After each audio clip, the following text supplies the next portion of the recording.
Welcome to the America Source Cleveland core writing training. So this writing training is for those who will be teaching our core group, which is our 3rd through 5th group. That could be a girls team or a boys team or one of each. So you are here for the core writing training. So what we're going to do is we're going to go over what you're going to find in your folder for the writing section. We will go over the curriculum itself, how to use it, what you can expect the students to have, and a bit about our poetry slam, which is what you are working towards for this season. As a writing coach, you will be doing your sessions twice a week. Please see your schedule, your on league apps to know what days you will be doing and what times you'll be doing your lessons. It varies from school to school. So please make sure that you are prepared before each lesson. So we just ask that you look over the curriculum, read what you need to be doing for the day, make sure you have your supplies, make sure you know what worksheets the students will be working on in order to start the day. As a writing coach for America Source Cleveland, you will receive all the supplies that you need in order to complete the lessons for the program. So you will receive a curriculum book. You will receive a writing bin, which has all of the information and all the materials that you need. So it will have pencils, it will have markers and crayons, scissors. It will have the worksheets. It will have loose leaf paper if a child needs more than the worksheet to write on, or like just write on their own. We will give you white computer paper if they need to draw or want to do more, and it's easier for them to use that paper. The box will also have a few supplies to help with those students who might have struggle with with writing itself. We are going to be implementing things called word sentence building cards this season. We will discuss that more at the end of the training, but those will also be in there as well as a few extra things for the supplemental lessons.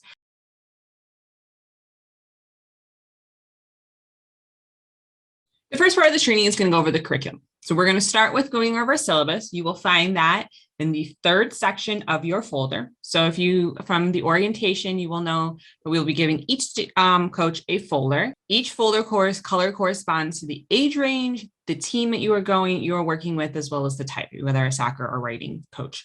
You don't need to worry too much about the color. We know the colors, but for you, it will be a red folder. So the red folders will have different sections, which we went over during orientation, but for this section, we're specifically going to be focusing on the 3rd section. So that is where you're going to find your syllabus, as well as any other supplemental materials that you need. In the 3rd section of your folder, you're going to find the syllabus. So this is what is going to tell you what to do for each lesson of the week. For your weeks, you'll see it's broken down by week 1 through 11. So each week has 2 lessons. Now, we do know that sometimes lessons might get canceled due to weather, due to parent-teacher conferences, a holiday, something like that. So what we ask you to do is to still follow along with the schedule. You'll see like the first week has the Let's Get Party Started in rules and lines and stanzas. Now, if something happens and you miss a lesson, what we ask is that you just continue to follow along. So if for some reason you don't do a lesson on alliteration because there was a parent-teacher conference or something happened that day and you weren't able to do practice, when the day you come back, please do alliteration. So you'll do alliteration, then you'll do in time to rhyme, even if technically that is week 2 going into week 3. You will also notice that these lessons do not follow. When we give you the curriculum book, you will see that there is a table of contents and lessons go in order. We don't do the lessons in the order of the book. I would like you to do the lessons in the order of your syllabus. The reason we do this is a few things. First of all, the book has a few things that I think the kids need to do first is kind of in the middle. So lines and stanzas is like a middle lesson, which is kind of one of the first things the students need to know in order to write a poem, is the difference between the lines and stanzas. So that's why we start with these. And then we move into some of the easier concepts and build up to the harder concepts as they get into the programming. Alliteration is pretty easy. It's kind of tongue twisters, rhyming they pretty much know pretty well. Then you move into rhythm, onomatopoeias, as well as similes and metaphors, which are more difficult. So the first half of the program here, you will see is the pieces of poetry. So the different things that will build up into a poem, the things they need to know to write a poem. Whereas as you get into the second half of the program, you're going to be talking about different types of poetry. So color poetry, conversation poetry, shape poetry, recipe poetry. These are different types of poems. And these are extremely helpful for when you're writing your group poem and the students are writing the individual poems, because these are the different types of versions that you can use to write those poems. But to write those poems, they do need to know these first kind of concepts first, as well as we do an assessment where a lot of these concepts are taught. So you please follow along with the Power Poetry syllabus, not the Power Poetry book as it is written. So each of these have a page number. Please jump around to the page numbers that are seen here. So as I said, just please follow along. It'll tell you what page number to go to. We'll go through the curriculum in a moment. You'll see how it is laid out. Just here in the notes section, a few things just to keep in mind. We have added some, what I'm considering supplemental lessons, but these are lessons that are going to help the kids be more active and engaged. They're again more active lessons, get them up out of their seats, get them working on these things in a more active sense versus just sitting and writing all the time. So there's a rhyming word scavenger hunt. The directions of how to do that are in your folder in that third section. It is where they're going to basically you have a set of rhyming words, and then you'll put them around the room. You'll put them on, walls and doors, under chairs, things like that for the students to find them. You'll each give them a rhyming word. They'll walk around looking for that rhyming word. They'll write down the word that they think is their right word, and they'll bring it back to you. If they have it right, you give them another word. They look around for the next word that rhymes. And then at the end, you take the words that they found and try to write a poem, at least a poem that has some of those words that rhyme in it. It's just a fun way, and sort of just sitting there, what word can we rhyme with cat? What can we rhyme with bat? We sit there and we come up with a bunch of rhyming words. This is a more fun way, a more engaging way to do that. You also see for rhythm, we have a syllable sort. So this is a activity where you will, it's a worksheet that they have, it's a chart. It'll have 1 syllable to 4 syllables columns. You'll have little pieces of paper that have words on it. You can put the kids into groups, 2 to 3 kids, and they will sort the words by the number of syllables that they find on their in those words. This is a great way for them to get the idea of syllables. Not so they do more little than the clapping. It's more engaged. They can work as a group. They highly suggest being a group activity. Then you'll see here the simile and metaphor game. So we do know that simile and metaphors can be a difficult concept for younger ones, for anyone really, because they are kind of very similar, but a little bit different. So you'll teach the simile lesson, just the metaphor lesson, you'll end playing this game. It's basically kind of like a board game. Again, you'll find it in your box, as well. Instructions will be in that third section. It is basically a board game that has spaces that say simile, metaphor, or neither. They have little cards. It's a sentence on it. They'll read the sentence, and then you get to tell you, does it have a metaphor? Does it have a simile? Or is it just a normal sentence without any simile and metaphors? And they move their little, playing piece around the board to see who wins. It's a great way to get them exposed to different similes and metaphors. It makes you not have to come up with different similes and metaphors, because those can be kind of difficult to come up with in the moment. And the best way to end that is to then have the kids pick their favorite one that they were using to write a poem based off of that. So they start with the metaphors, they have the simile, and go from there. The group poem and poetry slam we will go over later, but this is where you're going to start working on that group poem. It should be in week 6. If we change the date, we'll let you know, but because that'll all depend on our slam date, which we don't have 100% set yet. But once we do have it set, I'll let you know if that moves up or down. But these will be due to me. You will have to turn in your group poem as well as any individual poems to me by a certain date, which you will be told by. And they're necessary to be done on a certain time frame, because we do have to check them, and we do have to make sure that they don't have any plagiarism issues. And then we do have to verify that they're appropriate for our poetry slam, and then help with you if you are struggling to give you time to finish, because you will need these last weeks to practice them as well. So you'll then see at the bottom here is you can have a choice between doing this type of poetry or preparing for slam. I highly suggest that you break up the lesson. So you could start with preparing for slam, which is practicing their poem, going through the performance of their poem, and then moving into the lesson about persona poetry or wish poetry, or doing it the other way, starting with the writing and then going into preparing. If you prepare for the full hour or more, they do get tired very fast. So this is why we give you plenty of time to prepare over the time until our slam. Last week, we just asked you to prepare for that slam, depending on, and again, we'll go over more with the slam, kind of what it has looked like, what it can look like, details later. But we do ask that you kind of spend as much time as you can in that last week preparing for slam. So this is what the syllabus looks like. If you have any questions about syllabus, how it works, what you're expected to do with it, please let me know as soon as you can. That way, I can answer your questions and make sure you're understanding, because it's very important that you follow the syllabus, that you understand how to use the syllabus. So now we're going to move into the curriculum itself. So everyone will have a book. It is called Power of Poetry. So this is a curriculum book. It is one that was actually designed and written by our other affiliates throughout the American Scores Network. It is a Power Poetry curriculum is used throughout our network. So every American Scores affiliate does have a core program, and they do use Power Poetry syllabus. So the Power Poetry is this right here. So this is the front. It'll be, for you, it will be actually bound. It's a physical bound book that you will receive. Everyone will receive the same one. You are free to write and mark in this book if necessary. You will be returning at the end of programming. We do ask that you return this book, your folders, as well as everything you can from the writing bin.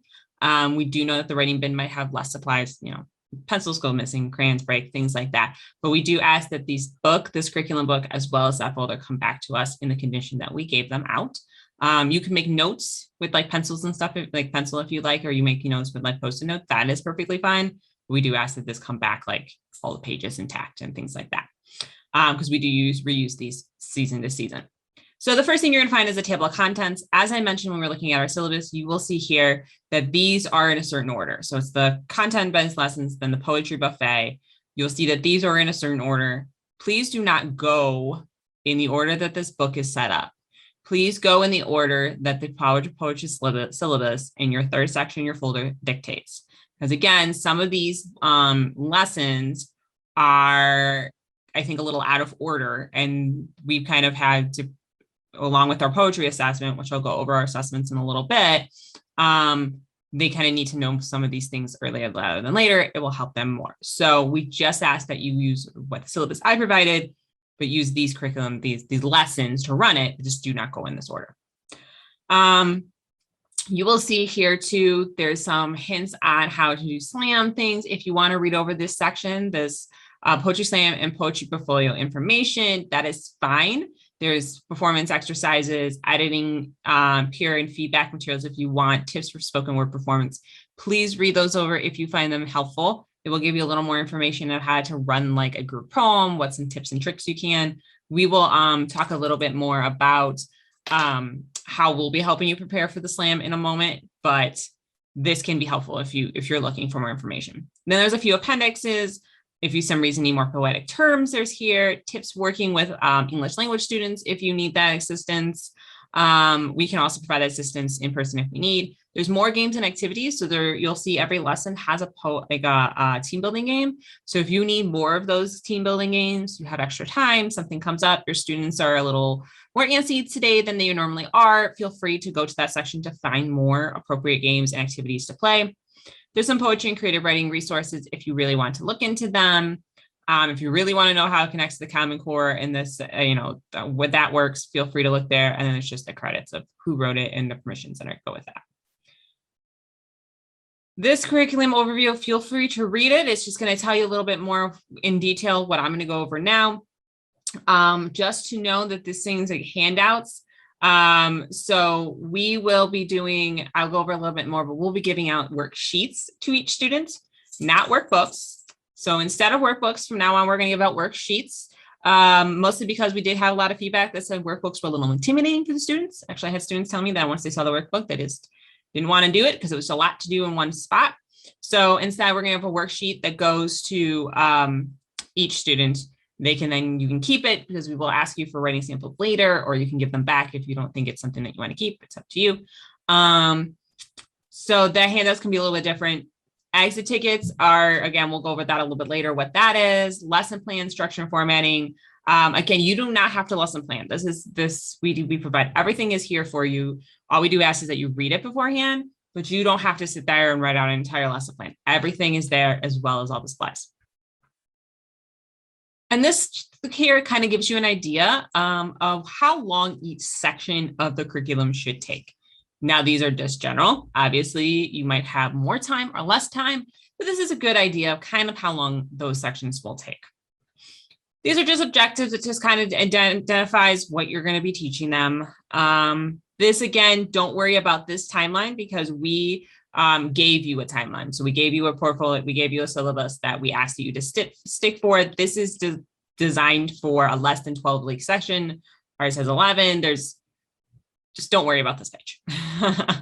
So this assessment here, do not worry about these assessments because we will go over how we assess programming. We are not asking you to assess the students in any way. So I am not asking you to grade them. We are not asking you to sit there and go through every poem and figure out if they actually have a metaphor or simile and sit there. We're not asking you to go that heavy grading. We're asking you to teach the concept, have them a chance to write it. If they need help them to add those concepts to their poems to make sure that they do have an understanding what that is, but there is no, there is no grades that need to be given out. If you want to do these exegesis, which we'll talk about later, again, there's just something to see if they actually got the concept. It's not so you can grade it and then have to hold the student back or they have to do more later or something like that. This is not school. We are not asking you don't have to adhere to those kind of standards, but we do ask that you kind of adhere to the standards of making sure that the students kind of get the concepts or learning something and taking something away from each programming. So now we're going to move into the lessons themselves. So we're going to skip through this first lesson because this first lesson is a lot of just team building and rules. So it's getting to know your team, getting to know the rules, getting to know names and concepts and things like that. So it's set up a little bit different than normal. Okay, so the first lesson you're going to do is lines and stanzas. This is how you're going to teach kids the difference between a paragraph, novel format, and a poem format, because it is important for the students to understand the difference between those two. So you'll see here, the first thing is the always lesson objective. So define a line break, and a stanza. They'll also be able to discuss how that affects rhythm, sound, meaning, and things like that. Here are the materials that are necessary for it. So anything that has a handout, such as the poems, we will provide you in worksheet format. So it says board and chalk, but it's just basically somewhere where you can write down some materials and have them work together. If you do not have access to a board because you're in a cafeteria or something, you can use a big piece of paper or you can have them surround a piece of paper and read it that way. Instead of journals, we do worksheets. So anything that says journals will have a worksheet attached. So we'll go over that in a moment. Pencils, which you'll have, and then again, just the poems. So the first part you're going to see is the do now. So this is a kind of just a warm-up activity. You can have them do it while they're sitting, getting ready. You know, you're taking attendance or the finishing snack. But we start with a warm-up activity. Basically, they just answered the question here. They'll read a poem, and which is when it's a poem, and how can you tell the poem? Even if you don't want to, you don't have time to read the whole handout, you can ask them what's the difference between a poem and a story. Then you go to the team building activity. We do highly suggest you do the team building activity. So team building activities are designed to obviously help the team connect as one another, because while they are part of scores, they are on a soccer team and a writing team. They are one team. So they do everything together. They will do poems together. The idea is to learn teamwork and team commitment. So this is a good way to start that. So you'll play a short game. Try not to let it take over your whole time. It is not your entire time, but it is a good way to get them kind of deflated out of, the school. They had a lot of time they're sitting in class. They might be tired. So this kind of gets back up the energy, maybe helps them get those wiggles out that might be a little disruptive. So try to play the team building game, even if you can't do the entire game, trying to do bits and pieces or something similar. Again, if you realize that a team building game that is stated here does not work for your team. I had a team that's one of the games is you kind of lay out, the kids are supposed to jump over each other and different ways and things. I had a team that was not going to work for. I worked with a team that if we had done that, it was going to be a lot of stepping on toes on accident, I'm stepping on fingers, and it was just going to escalate into a problem. I just picked a game. So you could either go through the other lessons, pick a new game, or you can go to those back pages and pick a game from there. It doesn't necessarily have to be this game, but we do play a game, some type of team building game.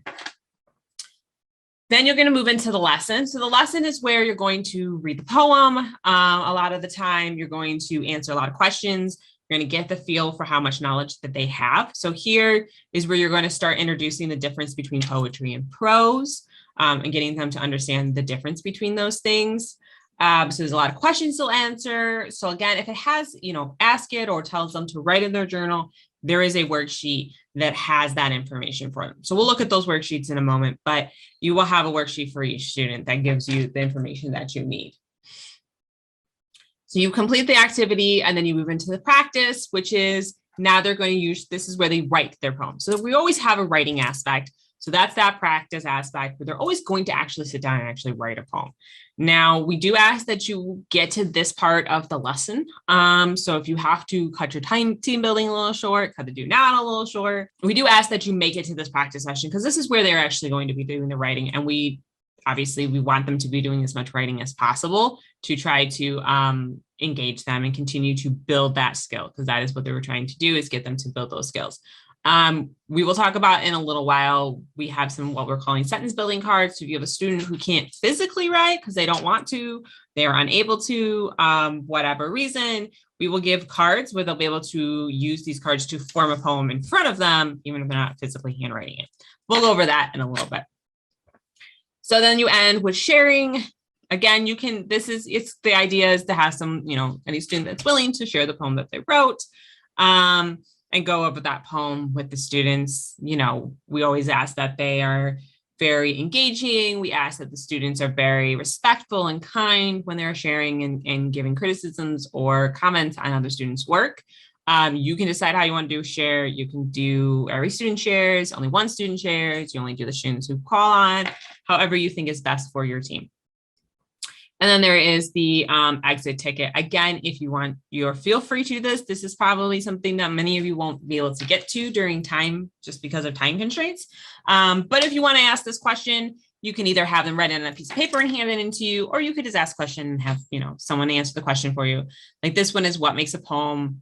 What makes a written work a poem and why? So you're looking for them to tell you the lines and stanzas, because that's what the whole lesson was about. Again, we're not, if they didn't get it right, you don't have to keep them after and go over it again with them. You don't have, we want to make sure they understand the concept. Maybe then you review it again. If everyone, for some reason, nobody gets it right, you review it again next lesson. They're trying to make sure we get it. The lines and stanzas are going to be something that you do review every time for lessons, because it's what is used to build a poem. So when you're talking about descriptive language or you're talking about different poems, it's a great time to be like, how many lines, how many stanzas? So you continue to reinforce those concepts with them. So then you'll see here, you also have access to the poems that the students will be reading. So that way you can follow along with them. Again, they will have a copy of every poem, so they can read it with you. They can make marks on it. They can do anything they need to do for the poem. And then, and any other handouts will also be included in this information for the students, which we will again go over in a moment what their workbooks will look like.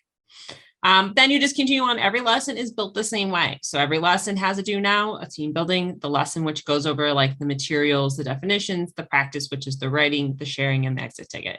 So everything is there in here in this book for you. Again, we just ask that you read it beforehand so you kind of have an idea of what you're teaching.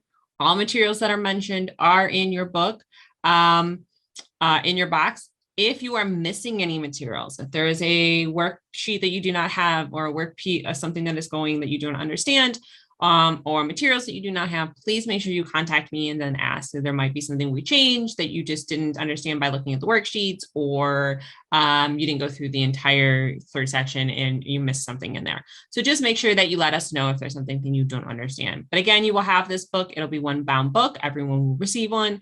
We do ask though at the end of programming, these books do come back to us because we do reuse them for every season. So every student will have a worksheet. So instead of workbooks this year, you'll be getting worksheets for every student. So these worksheets are where the students will complete their activities. You'll have enough worksheets for everyone, your team. So there'll be 15 worksheets because you should have no more than 15 students on your team. You will see that the worksheets will follow very closely to what your curriculum book has as the activities. So the starting rules, there's a question about teamwork. There's a question about what qualities make a good teammate. You kind of give example of leadership and commitment, and then you do the swords acrostic. So all of that is here for you. And then you'll fall into line what lines and stanzas. So what is a poem? How can you tell? You're going to read those poems. Prose and poetry differences. You're going to go over the definitions. There's the poem. You're going to talk about how many lines or any stanzas are in it, the poem that they will read. Again, what are short and long, and then the practice where they'll have space to write. If this space, they need more space, these lines are not enough, or they're too close together or something like that, you can give them loose leaf paper or that blank white computer paper in order for them to complete their activity. Again, we'll also go over the other option, which is the sentence building cards. So every lesson that we have, it has worksheets. They will be in your box. They will be there for the students to work on. You can choose as this. What we will need at the end of programming is we will need examples of the students' work. So we do ask that throughout the season, you either keep all of the worksheets that we can then go through later and pick the best poems from, or you pick certain poetry, these starting rules, you can let them take that home. Lines and stanzas, they're not going to be writing really long poems, so you can decide if you want to keep those or not. As you get further into the lessons, especially, alliteration can have some good tongue twister poems, rhyming poems, especially rhythm, things like that. You're going to, we could keep, because we do want to see that the students work. We use these for different examples throughout grants and other activities we do. So you can either keep them, put them in your box, or you can have the students take them home. But we are going to need some examples of writing before the end. You can decide if you want to keep all the worksheets, specific lessons, that's up to you, but we do need to see some examples of the students writing for the end of programming.